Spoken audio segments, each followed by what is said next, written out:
এডিআৰিৰ নতুন এডভাৰটাইজমেণ্টটো আমি যাতে দিব পাৰোঁ বছৰটোৰ শেষৰ ফালে আমি আকৌ নতুন অসম পুলিচত খালী হৈ থকা পোষ্টসমূহ আমি এডভাৰটাইজ কৰিম চতুৰ্থ বৰ্গৰ পৰীক্ষাৰ বাবে এতিয়া এটা অৰেল টেষ্ট হ'ব এই অৰেল টেষ্ট আমি জুন মাহত অনুষ্ঠিত কৰিম hello' everyone welcome to the channel আজি অসমৰ মাননীয় মুখ্যমন্ত্ৰী doctor Himanta Biswa শৰ্মাদেৱে Facebook live যোগে এডিআৰই 3.0 এডভাৰটাইজমেণ্ট কেতিয়া ওলাব আৰু আসাম পুলিচৰ বাবে আকৌ কেতিয়া নতুন পদৰ এডভাৰটাইজমেণ্ট ওলাব এই সকলোবোৰ জনাই ফেচবুক লাইভটোৰ যোগেদি লগতে এডিআৰই 2.0ত যিখিনিয়ে পাছ কৰিছিলে তেওঁলোকৰ গ্ৰেড 3ৰ বাবে স্কিল টেষ্ট কেতিয়া হ'ব আৰু গ্ৰেড 4ৰ বাবে ভাইভা কেতিয়া অনুষ্ঠিত হ'ব এই সকলো জনাই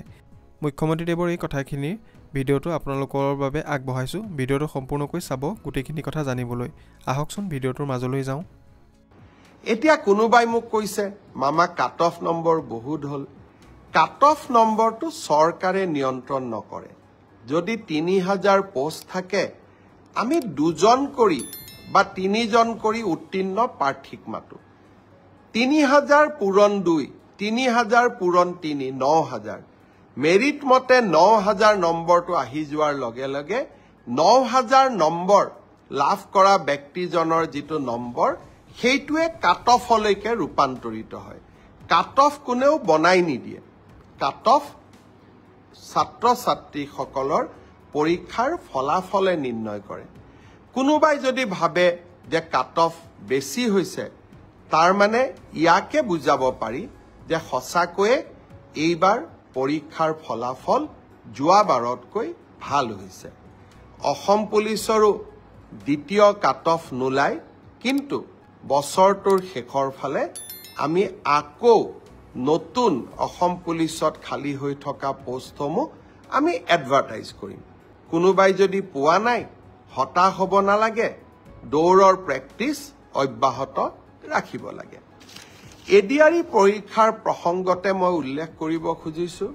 যে এডিআৰইৰ চতুৰ্থ বৰ্গৰ পৰীক্ষাৰ বাবে এতিয়া এটা অৰেল টেষ্ট হ'ব এই অৰেল টেষ্ট আমি জুন মাহত অনুষ্ঠিত কৰিম লগে লগে এডিআৰইৰ তৃতীয় বৰ্ষৰ পাছ কৰা ছাত্ৰ ছাত্ৰীসকল বা যুৱক যুৱতীসকলৰ বাবে এটা স্কিল টেষ্ট হ'ব সেই স্কিল টেষ্টটো আমি অহা জুন মাহত আমি আৰম্ভ কৰিম আমাৰ লক্ষ্য হৈছে যাতে এডিআৰইৰ নিযুক্তিও আমি 10 অক্টোবৰত দিব পাৰোঁ আৰু নৱেম্বৰ ডিচেম্বৰ জানুৱাৰীৰ ভিতৰত এডিআৰইৰ নতুন এডভাৰটাইজমেণ্টটো আমি যাতে দিব পাৰোঁ অৰ্থাৎ আমি আমাৰ যুৱক যুৱতীসকলৰ মাজত